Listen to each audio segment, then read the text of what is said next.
Hallelujah. Mukama yebazibwe mikono janga balungi abandaba. Mukama yebala bakumi nga muri balamu. Mazima nzikiza nekibadde kisa kya Katonda okubeera nga tuli balamu era nga tukyayatula Yesu nti ye Mukama. Nange nno nina omukisa ogumpera olunaku luno olwaleero okwogerako mu matuugo, okwogerako n'omutima gwo, nkusabako munnange dakiika zo si nnyingi osobole okubanga ontegera amatu owulire ekigambo kya Katonda kinkuleetedde olunaku luno olwaleero tukigabaneko ffenna awamu. Manyi nti we tunaamaliririza ojja kubanga tosigadde kyekimu, Katonda ajja kubanga akukola bulungi. Olwaleero tugendagendako mu kitabo ky'Olubereberye essuula eya40, ngenda kutandikira ku lunyiriri olusooka. Mukwano gwange omulungi, Bayibuli eŋŋambye ku lunyiriri olusooka nti awo olwatuuka oluvannyuma lw'ebyo, omusenero wa kabaka w'e Misiri n'omufumbiro we ne banyiiza mukama waabwe kabaka w'e Misiri. Falaawo n'asungwalira abaami be bombi, omukulu w'abasenero n'omukulu w'abafumbiro, n'abasiba mu nnyumba ey'omukulu w'abambowa mu kkomera, mu kifo Yusufu mwe yasibirwa. Omukulu w'abambowa n'abateresa Yusufu n'abaweereza okumalayo ekiseera nga basimiddwa.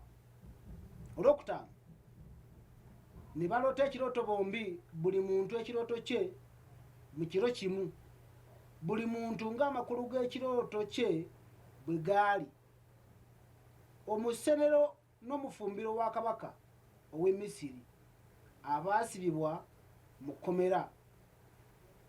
Yusufu n'ayingira gye bali enkya n'abalaba, era laba baali banakuwadde. N'ababuuza abaami ba Falaawo abaasibirwa awamu naye mu nnyumba ya mukama we, ng'ayogera nti, kiki ekibanakuwazizza bwe kityo amaaso gammwe leero? Ne bamugamba nti tuloose ekirooto, so si wali ayinza kutegeeza makulu gaakyo. Yusufu n'abagamba nti okutegeeza amakulu si kwa Katonda, mukimbuulire mbeegayiridde. Mukama yeebazibwe mikwano gyange abalungi.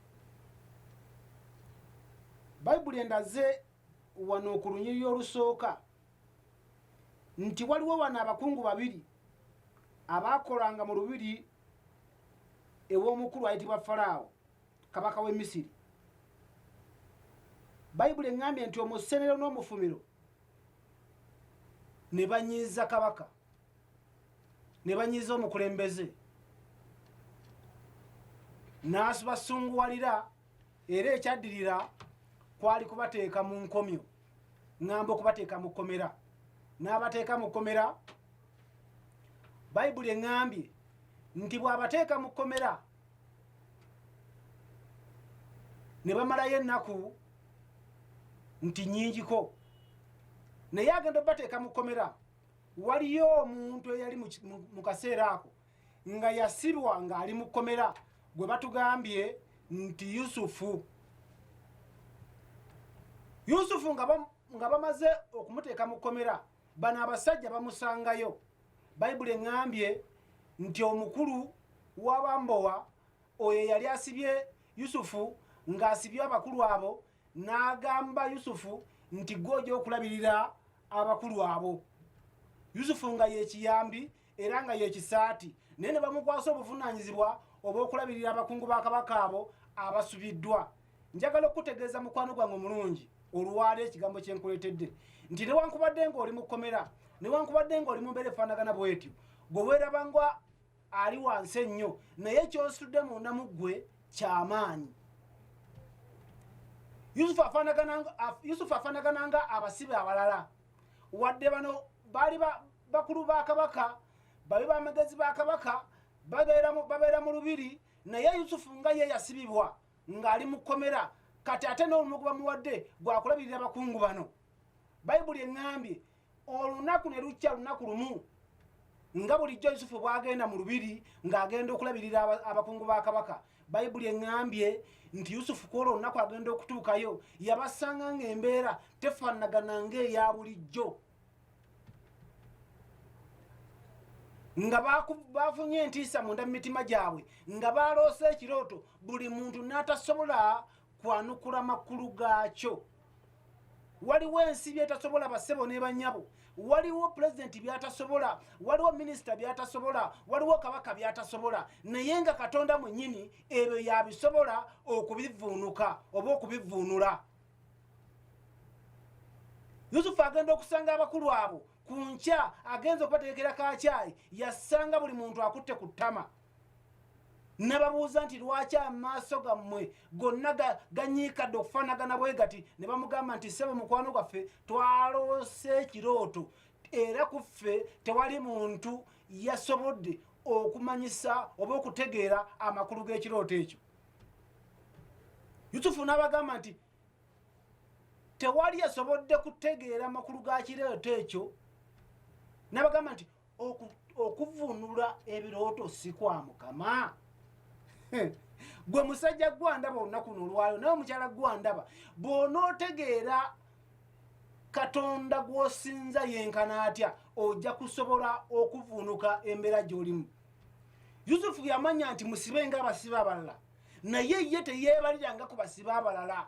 Yategeera Katonda gw'asudde bwe yenkana, yategeera Katonda yamulwanira okuva ku ntandikwa, nga baganda be basazeewo okumutunda, bamaze okumusuula mu bunnya bw'empologoma, eyo n'avaayo ne bamutunda mu buddu, eyo yonna n'avaayo, naye ne waatuse mu kkomera ng'akimanyidde ddala nti Katonda gw'alina yeew'amaanyi. Mukwano gwange omulungi, osobola kuba ng'ondaba, olwo njagala kutegeeza nti bw'onojjukira obujulizi bwo, bw'onootegeera ebigambo, bw'onootegeera Katonda ebintu by'akukoledde, n'ojjukira n'okubamu akafaananyi okuva emabega, bintu bimeka by'oyiseemu, entalo mmeka Katonda z'akulwanidde, awantu wazibu wafaanagana watya, awo Katonda wakuyisizza w'obadde tosobola, naye n'olaba bulabi nga naawe oyiseewo mu butuufu, n'ogamba nti mazima ddala abadde Katonda. Yiga okwesiga Katonda mu buli mbeera yonna gy'oyitamu. Newankubadde ebintu olabanga ebitasoboka, naye yiga okwesiga Katonda.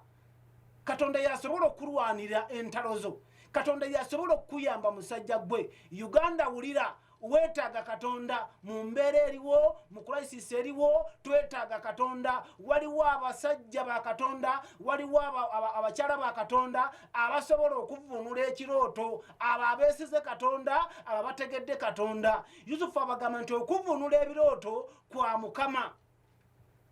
Bassebo ne bannyabo, waliwo embeera gye tuyirimu mu kaseera kano, embeera ya muggalo ng'amakanisa gaggaddwawo. Bassebo ne bannyabo abali mu buyinza okuva ku palamenti okutuuka ku mukulembeze w'eggwanga, njagala okubagamba nti Katonda waffe waali asobola okuvuunula ekirooto kino. Embeera gye tulimu temugezaako kusuula baweereza ba Katonda bbali, togezaako kusuula ekkanisa ebbali. Ekkanisa akaseera kano yalibadde nga eyimiridde mu kituli kyayo. Katonda asobola okwogera n'abantu. Katonda ayogerera ddala. Uganda ggwanga limanyiddwa nti limanyi Katonda, naye wakati mu nveera efaanagana bweti, bassebo ne bannyabo mukole ku nsonga y'okuggula ku makanisa. Abantu balina ennyonta eya Katonda. Ekyokuddamu kyaffe ng'eggwanga Uganda kiri wa Katonda. Awatali Katonda byonna bye tukola temuli.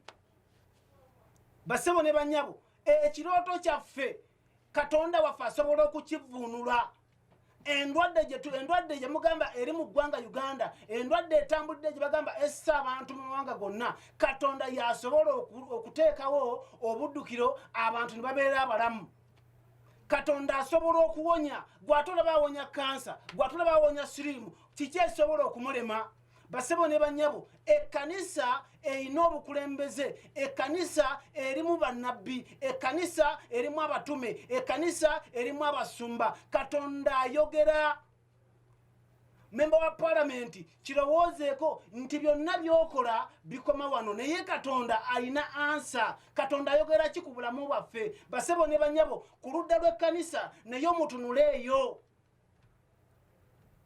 Mutunuleeyo bassebo ne bannyabo, eggwanga lyaffe, moto yaffe eyogerera ddala egamba nti Uganda tumanyi katonda for God and my country. Katonda neggwanga Uganda limanyi katonda. Katonda aleme kubeera wa bigambo naye tubiteeka ne mu nkola nga bamulowooza ku bintu ebirala byonna tulowooze ne ku katonda. Waliwo katonda asobola okuvunula ebirooto, waliwo katonda asobola okututaasa ekissa abawanga amalala, ekissa abantu abalala. Ate ffe wano katonda akyatubiseeko akasubi kubanga atwagala. Eggwanga Uganda tubadde tusula mu makanisa nga tusaba, eggwanga Uganda tubadde tukoola katonda enkya n'eggulo. Kati katonda tasobola kutuleka. Mukyala gwandaba ng'oli kubulirirawo wooli newankubadde ngo endwadde ekuluma, lipooti ogiina ey'abasawo. Abasawo bagamba nti olina siriimu, abasawo bagamba nti olina kansa, abasawo bagamba wazimba ekibumba kyo kyazimba. Naye njagala okutegeeza tulina katonda asobola okukyusa lipooti efaanagana bwetyo. Lipooti ya katonda yeegamba nti oli mulamu, wali dokita alabanga gwe yafudde, naye katonda ye alina lipooti empya gy'oli. Alina sipeeya w'ekibumba ekyo, alina sipeeya w'omugongo ogwo, alina sipeeya w'omutima ogwo. Kati embeera ekweraliikiriza mukwano gwange omulungi gitunuulize katonda. Katonda ye yekka yasobola okubeera ekyokuddamu kyaffe. Yusufu agamba abasajja bano nti okuvunula ebirooto kwa katonda mukintegeeze. N'awulira n'obuswandi wadde baali babeera mu lubiri, wadde baali banene nnyo naye nga tebasobola kuvunula birooto. Waliwo ekintu kyotasobola musajja gwe, waliwo ekintu kyotasobola mukazi gwe. Oyinza okuba nga otambulira mu mpenkoni, oyinza okuba nga ennyonyi wazifuula bugaali, naye waliwo kyotasobola kuvunula. Nkugambye nti waliwo abantu katonda bw'asobola okwogereramu mu buli mbeera. Katonda tomusuula bbali ng'okola pulaani zo, katonda temumusuula bbali. Katonda asobola okwogera, katonda asobola okuyamba, katonda asobola okusumulula. Yusufu abasajja bamugamba nti ssebo bw'obanga onoosobola okuvunula ekirooto katukubuulire amakulu gaakyo. Bayibuli eŋŋamba okukkirira wansi abasajja ne batotolera Yusufu ekirooto kyabwe, buli muntu n'amubuulira. Omu n'amugamba nti nga bw'oloose bw'otyo njagala okutegeera genda kubeera ennaku 3 era kabaka agenda kugulumiza omutwe gwo naye agenda kukuzza mu ntebe yo mw'obadde era ogenda kubeera muweereza wa kabaka. Omulala n'amugamba nti era mu nnaku 3 naawe omutwe gwo bagenda kugutemako, ennyonyi ez'omu nsiko zigenda kugulya. Ani ayogera? Yusufu ayogera nga Yusufu naye ng'amaze okufuna eddoboozi okuva eri katonda ng'avunula ebirooto. Bw'atyo bwe yavunula ebirooto era bwe kityo bwe kyali. Uganda wulira.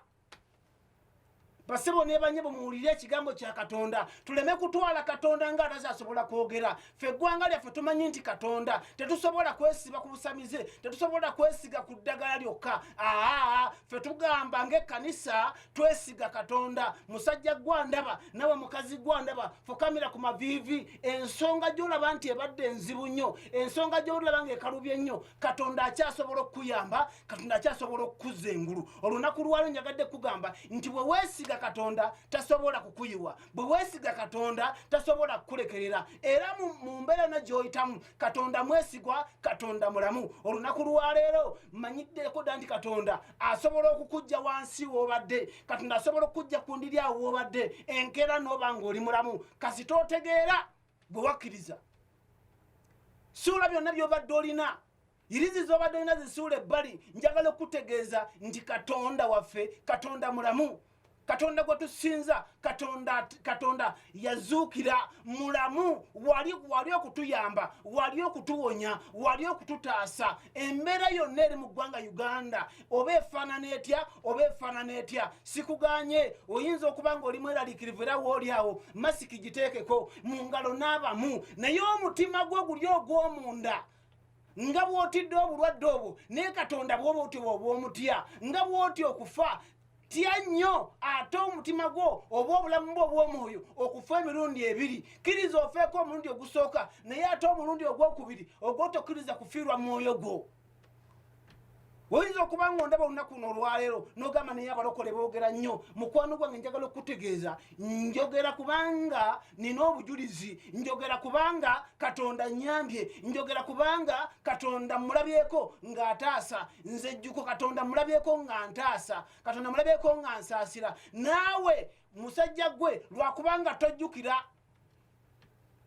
tojjukira wawoyise jjukira wantu woyise naye nga amazima ani akuyisizaawo katonda yakuyisizaawo si taatawo si maamawo si sengaawo naye katonda yakuyambye osome n'obeera looya naye jjukira akaseera wewali nga tuition abuze katonda nakutemera ekkubo n'ofuna ssente n'otula ebibuuzo kati oli looya naye tosobola kwogera bigambo bituukiridde oli memba wa palamenti naye enguzi kwotudde gy'olya musajja gowekwe mu kifuba odde eri katonda mukazi gowekwe mu kifuba olowooze ku katonda olowooze ku kiseera ekiddako ensi tegenda kukoma lwaleero ensi eyinza okuba nga olwaleero eggwawo era netugenda awaddako nawe ogenda kubeera ng'oli bwoti